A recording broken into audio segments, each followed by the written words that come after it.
Представь элемент 3D с более подробными настройками, с моделингом и без вылетов. Да, конечно смешно, но я бы так охарактеризовал новый рендер U-Render для Cinema 4D. Это очень крутой рендер, который позволит тебе создавать быструю картинку прямо перед клиентом в реальном времени, без шумов и долгого рендера. Он может показывать очень классную картинку при должном образе, но самое главное, что ты даже можешь смотреть анимацию в том же реальном времени. Если раньше тебе приходилось настраивать превью окно в должный вид, то есть создать превиз, для того, чтобы хоть как-то было приятно смотреть на анимацию чего-либо, то теперь делай это с размахом. А также это подходит для создания мультиков. Пипец как круто! Рендер содержит еще достаточное количество косяков, и конечно имеет множество ограничений и возможностей, такие как рендер волос, каустика и вот такие сильные просчеты. Но это ладно, нам же нужна суть. После этого ролика глянь нашу рубрику в 2 клика, где Аня показывает, как работать с гримом, там же съемка, CGI и вообще много всего интересного. Поддержи проект. Итак, U-Render работает немного нетипичным способом. Чтобы включить плагин, необходимо запустить программу с места ее установки. Переключи на U-Render в Render Setting, затем в плагин открепить U-Render, нажать на U-Render Live и стандартную кнопку рендера для начала просчета. Вот такие непонятные манипуляции для одного запуска. Дальше уже можно смотреть и играться.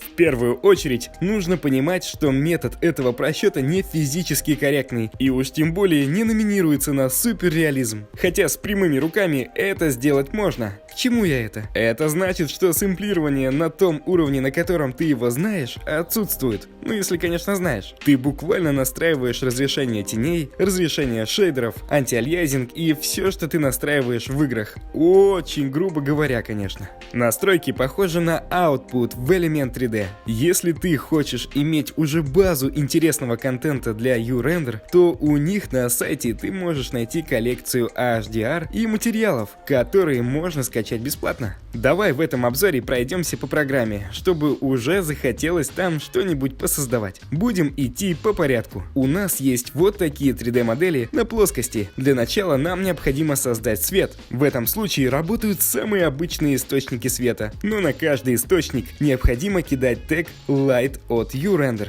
В нем добавляется настройка теней и оптимизированные главные настройки света. Их и трогаем. Переключу на Area Light и поменяю Shadow Mode на Soft Edge. У нас появились тени, и они достаточно сильно жрут систему. Лайфхак оптимизации состоит вот в этих 2 настройках. Мы ставим обе настройки на 0 и потихоньку их увеличиваем, смотря на качество.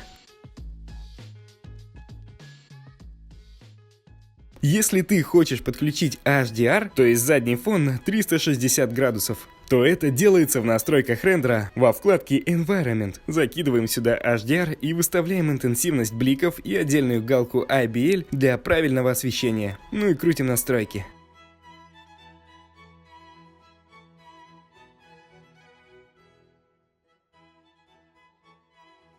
Отлично! Что тут есть? В эффектах ты можешь включить Ambient Occlusion для микротеней. Все настройки очень легкие, просто поверти и поклацай. Тут уж прям совсем легко. Bloom в качестве рассеяния освещения для создания псевдосвечения. Также отдельное создание штампового тумана, к нему еще придем. А также во вкладке Post Processing присутствует Chromatic Aberration. Люблю эту штуку. Виньетка и настройка гаммы. Так, ладно, это детский сад. Создадим камеру и добавим тег камеры от U-Render. В настройках рендера, в эффектах я пропустил Depth of Field. Давай его включим. Написано, что она экспериментальная, так что сильно много от нее требовать не станем. Поместим Focus Distance на нужное расстояние и вуаля. Выглядит все очень посредственно, но что ты хочешь от нового реал-тайм рендера на Cinema 4D? Я надеюсь, он будет развиваться. Есть еще один тег Object. У него есть всего одна функция. Когда модель имеет вывернутые нормали, то есть полигоны, которые вывернуты обратно. Покажу как раз на плейне. необходимо повернуть их лицевой стороной, потому что вывернутый полигон наружу просто не читается рендером. Но зачем его выворачивать, если можно просто показать полигон с двух сторон с помощью этой галки? Ну, точнее без нее. Отлично! Есть такая штука, как волюметрик. Ей выделено большое внимание. Но это на самом деле оправдано. Это создание тумана и облаков посредством вокселей.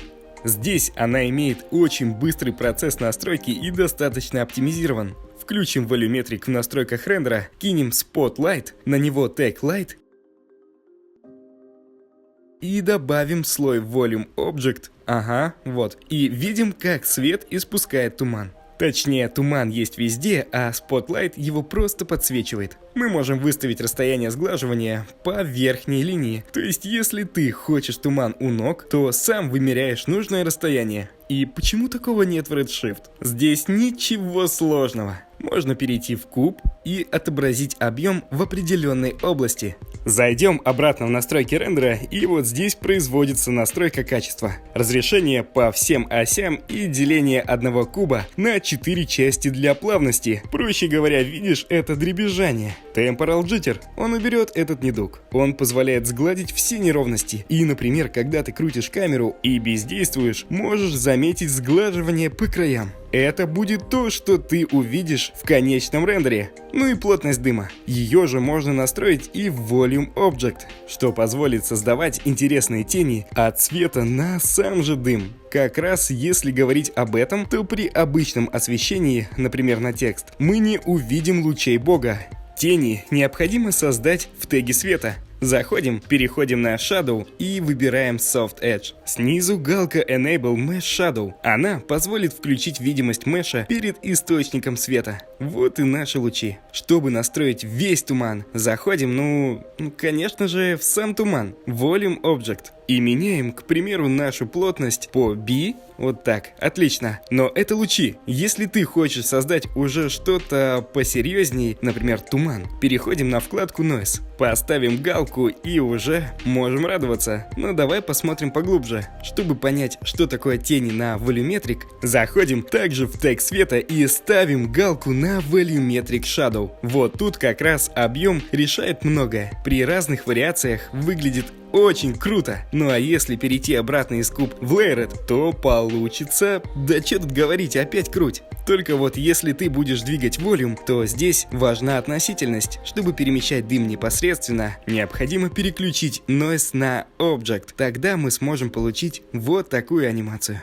Круто! Ставь лайк, и я выложу вторую часть этого урока. Подписывайся, потому что от этого в корне появляется желание продолжать рассказывать про подобные вещи. Спасибо тебе, что ты со мной.